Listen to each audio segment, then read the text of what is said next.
네, 자, 2교시 시작하겠습니다. 2교시는 건별 매출부터 바로 이어서 해볼게요. 자, 어떤 거 해볼까요? 5월 1일 해보겠습니다. 자, 개인 박중록에게 제품 110만 원 부가가치세를 포함한 금액이다 라고 알려줬고요. 그리고 현금으로 매출하고 영수증을 교부하였다 라고 했습니다. 이 영수증은 우리가 일상생활에서 제일 많이 쓰는 용어긴 하지만 부가가치세법 상으로는 법적 증빙은 아니에요. 그래서 법적 증빙이 아닌 이런 일반적인 영수증, 이 영수증이라 하면 그 양식도 매우 다양할 것이고 뭐 종류도 매우 매우 많겠죠. 어떻게 써주냐에 따라서 그냥 가지각색인데 그런 영수증을 교부한 경우에는 음, 법적 증빙을 발행한 게 아니기 때문에 건별이라는 과세 유형을 선택해 주시면 되겠습니다. 그러면 건별이라는 걸 선택하게 되면 해당 내용이 부가가치세 신고서상에 어디에 나타나게 되냐면 여기 4번. 예. 과세는 과세인데 10%를 이제 내야 되는 그런 공급이 맞는데 부가가치세법상 구분이 여기 보시면 1번하고 2번, 3번까지는 다 어떤 법적 증빙을 발행했는지에 따라서 이렇게 구분하고 있잖아요. 근데 1번, 2번, 3번 이외에 다른 걸 발행한 경우에는 요 기타라고 되어 있는 요 4번 있죠? 예, 요 칸에 해당 금액이 나타나야 되거든요. 근데 해당 금액이 이 칸에 나타나기 위해서는 매입 매출 전표 입력을 할 때부터 이 유형을 부가세 유형을 매출에서도 다시 14번 건별 있죠. 예, 무증빙, 영수증을 발행했지만 법적 증빙을 발행한 건 아니기 때문에 사실상 부가가치세법은 증빙이 없는 것으로 취급한다라는 의미가 있어요.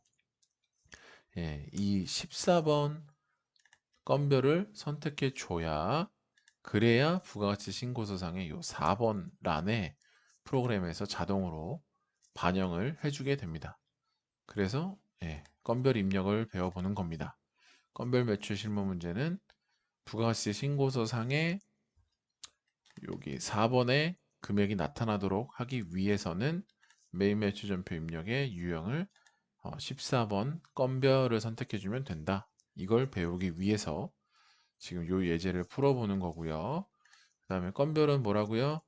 세금계산서, 계산서, 신용카드 매출전표, 현금영수증 이 네 가지 이외에 다른 뭐가 됐든지 간에 다른 증빙을 상대방에게 교부, 교부가 이제 준 거, 기부한 거니까 교부 뭐 발행, 뭐 발급 다 같은 말이라고 생각하시면 됩니다. 그런 걸 해줬을 경우에 쓴다. 요걸 이해하시면 되겠습니다. 뭐 이건 어렵지 않죠. 그냥 머릿속으로 해도 될 것 같아요. 어, 박중로가 빨리 해볼게요. 네, 날짜가 5월 1일입니다. 그죠? 그 다음에 제품 110만 원 부가세 포함 현금 매출이라고 했으니까요. 유형은 14번 건별하고요. 제품을 팔았고 수량 단가는 잘 모르겠고 공급가액은 지금 부가가치세가 포함되어서 110만 원이잖아요. 그러면 공급가액은 얼마예요? 100만 원이겠죠. 그리고 부가가치세는 얼마예요? 10만 원이겠죠. 그죠? 그럼 여기 공급가격이 100만 원이고 부가가치세는 10만 원에 해당되는데 보통 우리 지금까지 입력할 때 그죠? 유형 여기 11번, 12번, 13번 뭐 이런 거 다 입력할 때 공급가액에 해당되는 금액 입력하면 거기에 해당되는 10%가 여기 자동으로 계산되거나 아니면 계산되어질 필요가 없으면 아무 금액도 안 나오거나 이렇게 입력했었죠. 좋습니다.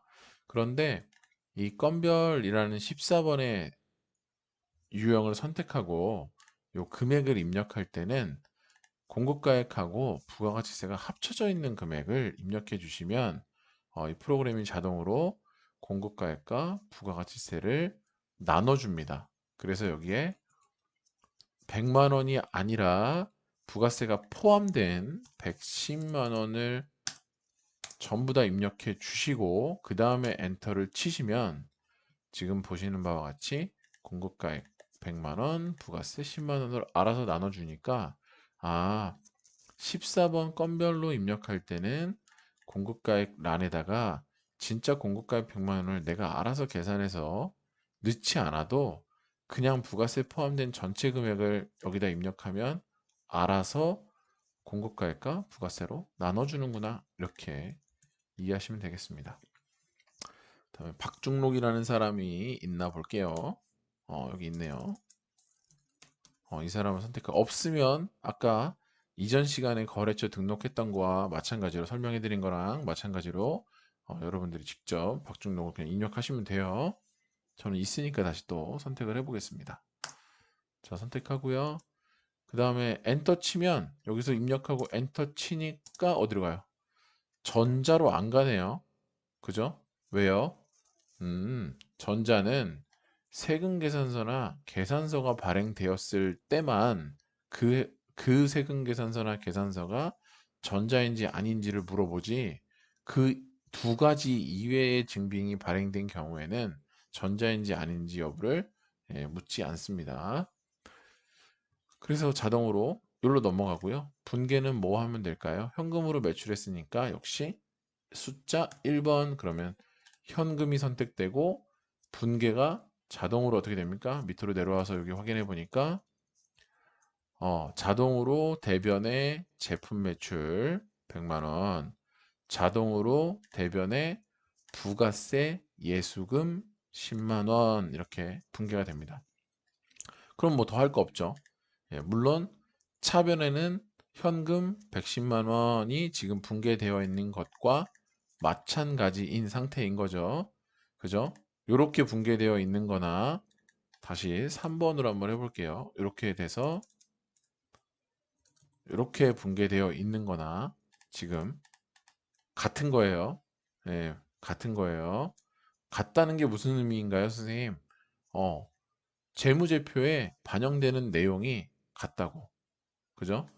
분계를 혼합으로 해놓고 요런 세 줄의 분계를 하면 똑같이 재무상태표의 자산 중에서 현금의 금액이 110만 원만큼 늘어나는 효과가 있을 것이고, 그다음에 여기 대변에 입력한 요 두 가지를 보면 하나는 손익계산서상의 제품 매출이라는 그 계정 과목으로 표시되면서 매출이 100만 원만큼 늘어나게 보일 것이고, 손익계산서상에 그다음에 요거 위에 있는 대변에 있는 부가세 예수금이라는 계정 과목, 저거는 재무 상태표의 자산이 아니라 이번에는 부채 중에서도 구체적인 계정 과목 이름이 부가세 예수금이라는 그 계정 과목 금액을 10만 원만큼 증가시켜주는 효과를 가져옵니다. 이 분계를 통해서. 근데 그 분계를 이렇게 세 줄로 써도 되고요. 세 줄로 쓰지 않고 두 줄로만 써도 같다 이거예요.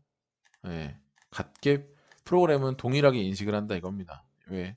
얘도 똑같이 현금을 재무상태표상의 현금을 110만 원만큼 증가시키게 처리할 거고요. 반영되도록 나머지 얘네 둘 계정 과목도 다 손익계산서와 재무상태표에 각각 아까 제가 말씀드린 내용하고 동일하게 반영하도록 처리됩니다. 그래서 같다라고 얘기하는 겁니다. 자, 되셨죠? 여기까지 해봤고, 그 다음에 요거 한번 해볼게요. 요거를 잘 모르는 친구들이 많으니까 5월 2일자. 자, 당사 대표 이대로는 매출처 제일전자에 제품을 두 대 그냥 뭐 했대요? 증정했대요. 그냥 줬대요. 그냥 증정. 그러면 이런 경우에 제일전자한테 제품 두 대를 증정했으니까 그냥 공짜로 준 건데, 그러면서 세금계산서나 뭐 영수증을 상대방한테 발행해 주지는 않겠죠. 안 해주는 게 정상이고요. 그 다음에 이런 경우에 뭐 아무것도 증빙을 발행해 준 게 없으니까 이 유형을 어떤 걸 선택해 주시면 되냐? 동일하게 건별을 선택해 주시면 돼요. 날짜는 2일이네요. 자, 5월, 아이고, 그걸 5월로 바꿀게요. 자, 5월 2일 다시 건별. 그다음에 품목은 제품이고요. 중요한 건 이제 공급가액과 부가세를 결정하는 건데, 자, 부가가치세법에서 어, 이 가톨릭이 구입한 제품, 이 제품은 처음에 살 때 원가 50만 원에 처음에 부가가치세 매입세 공제를 받았다는 가정이 기본적으로 깔려 있습니다. 예, 부가세 매입세 공제를 받으면서 구입하거나 혹은 제조한 이 제품에 대해서 이렇게 물건을 정식으로 판매한 건 아니지만, 예, 사업적인 목적으로 증정 혹은 뭐 증여를 한 경우에는 공급으로 간주하는 규정을 두고 해당 제품의 시가 혹은 판매가에 해당되는 금액을 과세 표준으로 해서 부가가치세 10%를 납부해라 라는 그런 규정이 있잖아요. 그쵸? 아시죠? 그래서 지금 보면 부가가치세법의 관점에서 봤을 때는 세법 관점에서 봤을 때는 이 5월 2일의 거래로 인해서 부가가치세는 얼마를 납부해야 되냐면 원가와 판매가 중에 원가는 중요하지 않고, 왜요?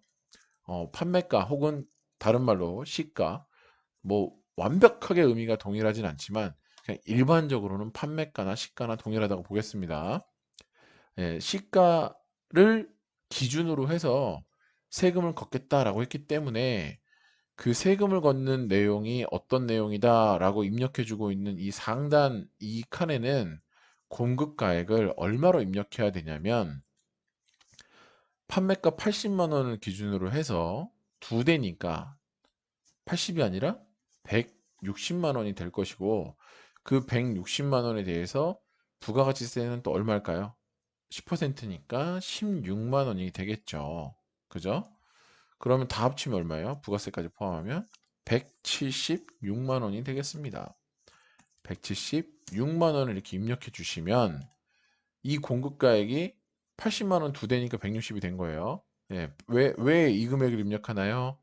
부가가치세법에서 간주 공급이라는 상황이 나타났을 때 그 상황에 대해서 부가세를 걷고 싶은데, 그때 거둘 때 이 공급가액은 시가를 기준으로 산정한다라고 규정이 되어 있기 때문에 160을 쓴 겁니다.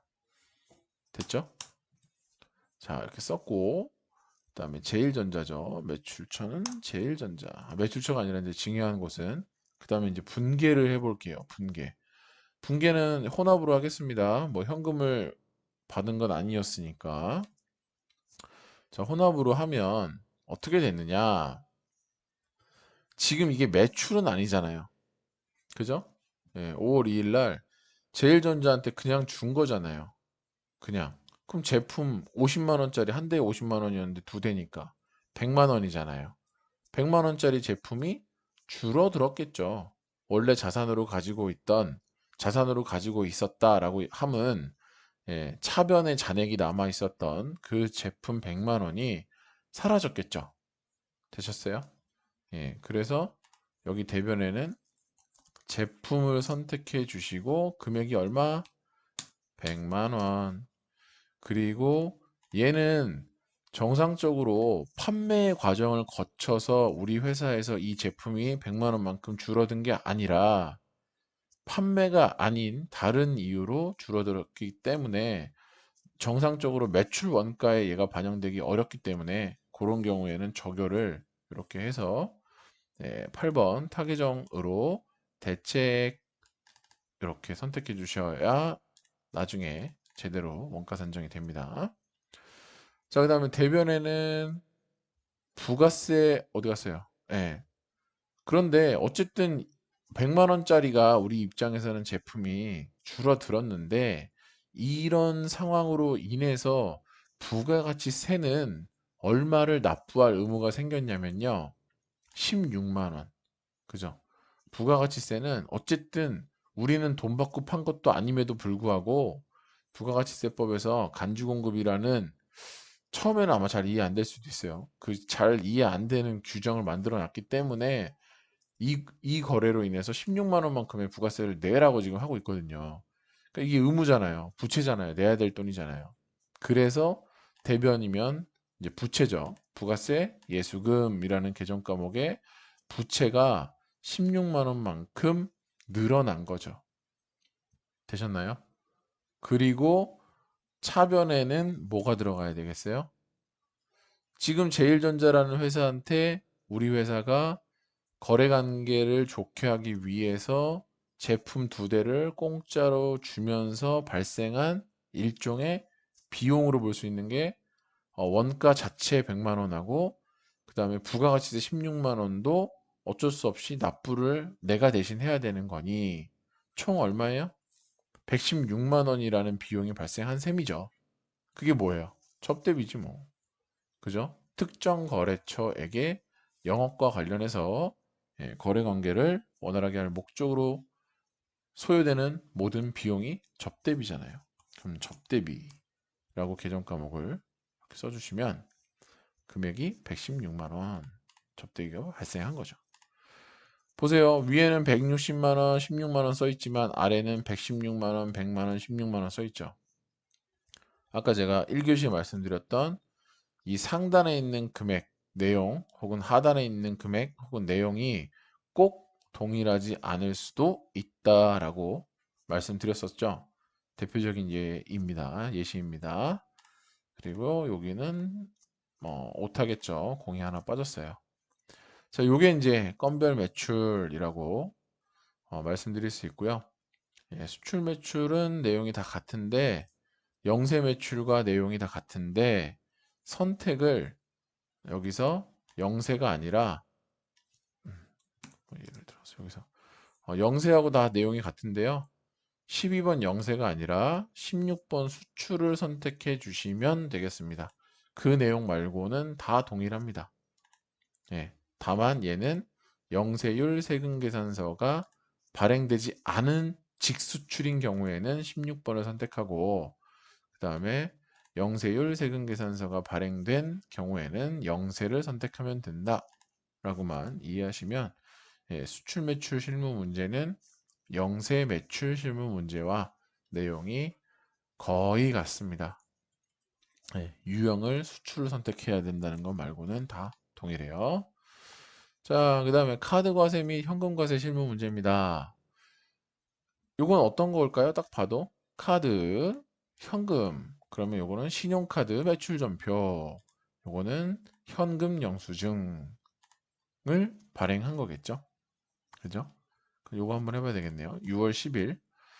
자, 카톨릭은 포천 기업한테 또 제품을 판매했는데, 그죠? 근데 BC카드로 결제하였다가 아니겠죠?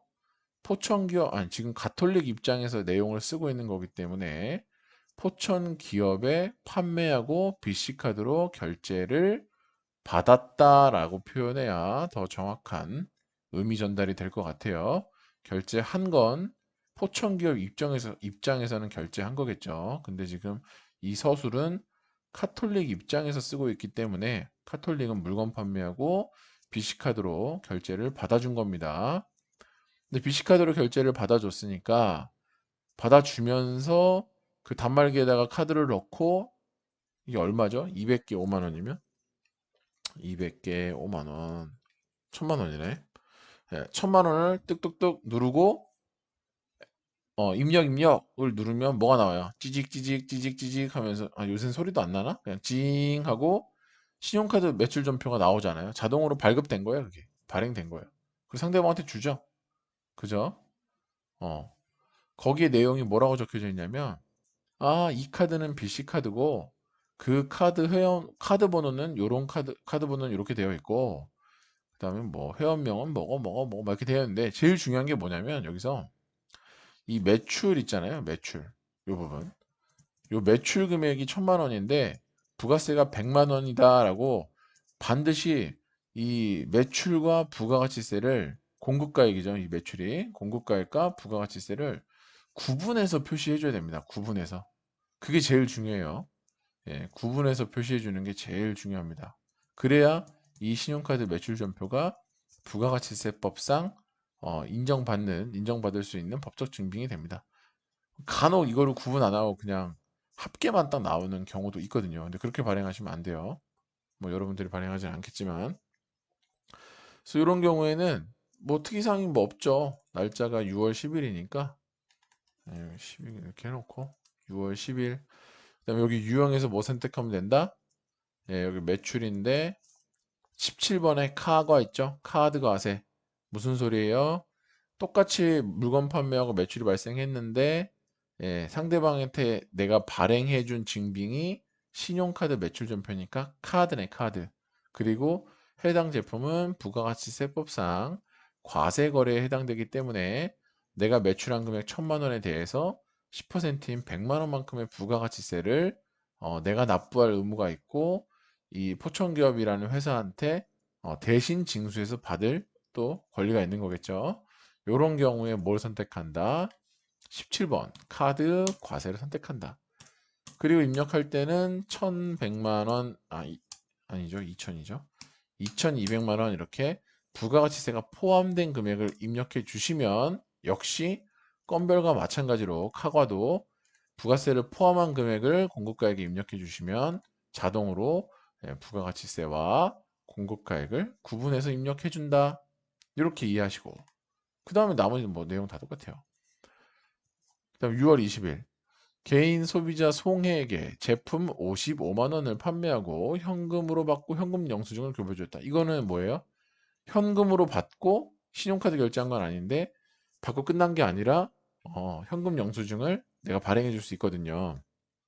상대방 그 핸드폰 번호나 뭐 주민번호를 물어보고 그 주민번호나 핸드폰 번호로 현금 영수증 발행해 줄 수 있어요. 여러분들도 어디서 물건 사면 현금 영수증 해주세요 하고 핸드폰 번호 알려주거나 하잖아요. 마찬가지입니다. 지금은 핸드폰 번호를 지금 받아서 발행을 해주는 사람 입장에서 우리는 지금 공부하고 있는 거예요.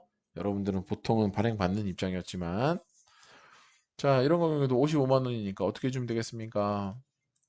6월 20일 여기서 유형 선택을 이번에는 카드 매출 전표를 내가 발행한 게 아니라 우리 회사가 상대방에게 현금 영수증을 발행했으니까 예, 그때는 증빙 이름이 뭐죠? 여기 22번에 보면 현과 현금 영수증을 발행해 줬고 내가 공급한 이 재화는 제품은 부가가치세 법상 과세 대상이다. 그래서 10%를 납부할 의무가 있는 그런 재화를 내가 공급했다. 그랬을 때 선택을 22번 현과를 하면 되겠습니다. 제품 금액은 얼마인가요? 55만 원. 역시 부가세를 포함한 금액을 쳐주시면 이렇게 구분이 된다. 이게 다예요. 쉽죠? 이게 답니다. 지금 여러분들은 예, 매출과 관련해서 그쵸? 매출과 관련해서 11번 과세, 12번 영세, 13번 면세, 14번 건별, 16번 수출, 17번 카과, 22번 현과를 배워봤습니다. 이게 이제 매입으로 넘어가면 그죠? 어떤 내용은 거의 동일하겠죠. 거의 동일하고 입장만 이제 내가 상대방에게 이런 법적 증빙을 발행해 준 게 아니라 내가 발급받은 경우가 이제 매입이 되겠죠. 물건을 샀으니까 물건이나 뭐 용역을 제공받고 돈을 상대방에게 주면 상대방이 나한테 무언가 그거에 대한 증빙을 주잖아요.